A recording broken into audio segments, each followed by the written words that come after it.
Mark Zuckerberg, un jeune étudiant de l'université de Harvard, avait une idée. Il voulait connecter les gens. En 2004, cette idée a pris forme avec Facebook, un réseau social initialement destiné aux étudiants de Harvard. Facebook a rapidement gagné en popularité sur le campus. Les étudiants pouvaient créer des profils, partager des mises à jour et se connecter avec leurs amis. Le bouche à oreille a fonctionné à merveille. Et bientôt, d'autres universités réclamaient l'accès. Zuckerberg a réalisé le potentiel de sa création. Il a décidé de rendre Facebook accessible au public. Cette décision allait changer le monde d'une manière que personne n'aurait pu imaginer. La croissance de Facebook a été tout simplement phénoménale. Des millions de personnes à travers le monde ont afflué sur la plateforme, désireuses de se connecter avec leurs amis et leurs familles. Partager des photos, des vidéos et des pensées est devenu plus facile que jamais. La conception simple et l'interface conviviale de la plateforme l'ont rendu accessible aux personnes de tous âges et de tous horizons. Facebook est devenu un phénomène mondial, connectant des personnes de tous les continents et de toutes les cultures. Au fur et à mesure que le nombre d'utilisateurs de Facebook augmentait, son influence grandissait également.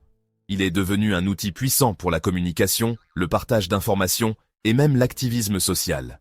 Zuckerberg avait des plans ambitieux pour Facebook. Il voulait créer une entreprise qui dominerait le paysage des médias sociaux. Pour y parvenir, Facebook a réalisé des acquisitions stratégiques. En 2012, Facebook a acquis Instagram, une application de partage de photos et de vidéos qui gagnait rapidement en popularité. Cette décision a permis à Facebook de profiter de la tendance croissante de la communication visuelle. 2 ans plus tard, Facebook a acquis WhatsApp, une application de messagerie avec une base d'utilisateurs massive, en particulier dans les pays en développement. Ces acquisitions ont consolidé la position de Facebook en tant que géant de la technologie.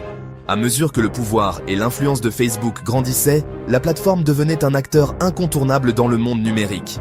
Cependant, avec cette croissance fulgurante, les critiques se faisaient plus nombreuses et plus virulentes. Des préoccupations concernant la vie privée, la sécurité des données et la gestion des informations personnelles des utilisateurs ont commencé à émerger.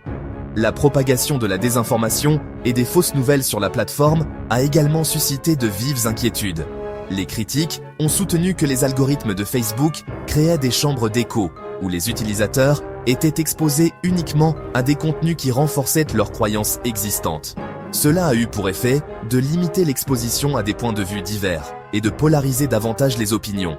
En conséquence, la plateforme est devenue un terrain fertile pour les discours haineux, les fausses nouvelles et la polarisation politique. Les utilisateurs ont exprimé leur frustration face à la prolifération de contenus nuisibles et trompeurs.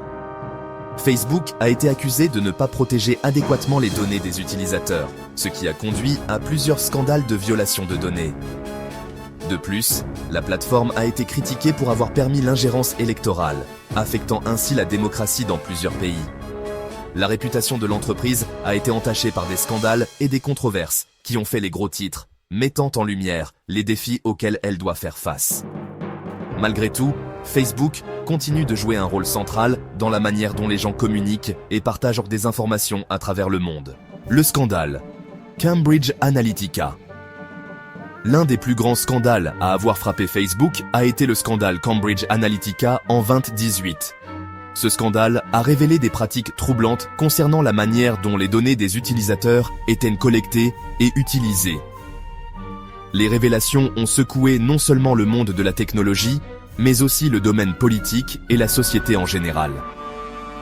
Il a été révélé que Cambridge Analytica, une société de conseil politique, avait collecté les données de millions d'utilisateurs de Facebook sans leur consentement. Ces données comprenaient des informations personnelles détaillées, permettant à l'entreprise de créer des profils psychologiques précis des utilisateurs. Ces données auraient été utilisées pour cibler les électeurs avec des publicités politiques personnalisées lors de l'élection présidentielle américaine de 2016. En utilisant ces profils, Cambridge Analytica a pu influencer les opinions et les comportements des électeurs de manière subtile mais efficace. Le scandale a provoqué une onde de choc dans le monde entier, soulevant de sérieuses questions sur la confidentialité des données et la responsabilité de Facebook dans la protection des informations des utilisateurs. Les utilisateurs ont commencé à se demander dans quelle mesure leurs informations personnelles étaient en sécurité sur les plateformes de médias sociaux. Le scandale Cambridge Analytica a marqué un tournant pour Facebook. Mark Zuckerberg, le PDG de Facebook, a été appelé à témoigner devant le Congrès américain pour expliquer comment une telle violation de la vie privée avait pu se produire. Cela a conduit à une réévaluation des politiques de confidentialité de Facebook. Il a forcé l'entreprise à faire face aux conséquences de ces pratiques en matière de données et à leur impact potentiel sur la société. Depuis lors, Facebook a mis en place plusieurs mesures pour renforcer la protection des données des utilisateurs. Mais la confiance du public reste ébranlée. Le scandale Cambridge Analytica reste un rappel puissant des dangers potentiels de la collecte massive de données et de l'importance de la transparence et de la responsabilité dans le monde numérique. Une nouvelle ère de modération des contenus. À la suite du scandale Cambridge Analytica et des préoccupations croissantes concernant la désinformation, Facebook s'est engagé à améliorer ses politiques de modération des contenus. L'entreprise a investi dans l'intelligence artificielle et a embauché des milliers de modérateurs humains pour signaler et supprimer les contenus nuisibles.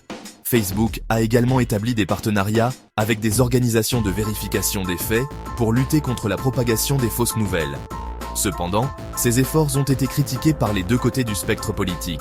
Certains ont soutenu que Facebook n'en faisait pas assez pour freiner la propagation des contenus nuisibles, tandis que d'autres ont accusé l'entreprise de censure et de partialité, une approche collaborative. En 2025, Facebook, désormais sous la société mère Meta, a annoncé un changement important dans sa stratégie de modération des contenus. L'entreprise a introduit les notes de la communauté, une approche participative de la vérification des faits. Avec les notes de la communauté, les utilisateurs peuvent ajouter du contexte et des informations de base aux publications qu'ils jugent trompeuses ou auxquelles il manque des détails importants. L'idée est de tirer parti des connaissances collectives de la communauté Facebook pour lutter contre la désinformation. Cette nouvelle approche reflète la volonté de Meta de ne plus se fier uniquement aux modérateurs internes et aux partenaires de vérification des faits. Critiques et préoccupations. Bien que les notes de la communauté soient présentées comme une approche plus transparente et démocratique de la modération des contenus, elles ont également suscité des critiques. Certains soutiennent que cela pourrait conduire à la propagation de la désinformation, car des utilisateurs mal intentionnés pourraient en manipuler le système. D'autres s'inquiètent du risque de partialité, car la communauté qui fournit les notes peut ne pas toujours être représentative de la population en général. Des inquiétudes existent également quant à l'efficacité d'une approche participative pour gérer le volume considérable de contenu sur Facebook. L'efficacité des notes de la communauté pour lutter contre la désinformation et garantir un écosystème d'information équilibré et précis sur Facebook reste à voir. L'avenir de Facebook. Le parcours de Mark Zuckerberg, d'étudiant à Harvard à PDG de l'une des entreprises les plus influentes au monde, a été marqué à la fois par un succès remarquable et par des controverses importantes. Depuis sa création en 2004, Facebook a traversé de nombreuses étapes, chacune apportant son lot de défis et d'opportunités. Facebook a connecté des milliards de personnes dans le monde, mais il a également été utilisé pour diffuser de la désinformation, semer la discorde et porter atteinte à la vie privée. Les scandales de Cambridge Analytica et les fuites de données ont mis en lumière les failles de la plateforme en matière de sécurité. Alors que Facebook évolue vers Meta et s'aventure dans de nouveaux territoires comme le métavers, l'entreprise cherche à redéfinir son image et à se positionner comme un leader dans le domaine de la réalité virtuelle et augmentée. Les défis de la modération des contenus, de la confidentialité des données et de l'utilisation responsable de la technologie ne feront que se complexifier. L'avenir de Facebook, et même l'avenir des médias sociaux, dépendra de la manière dont ces défis seront relevés. La capacité de Meta à innover, tout en respectant les normes éthiques et légales, sera cruciale pour son succès futur.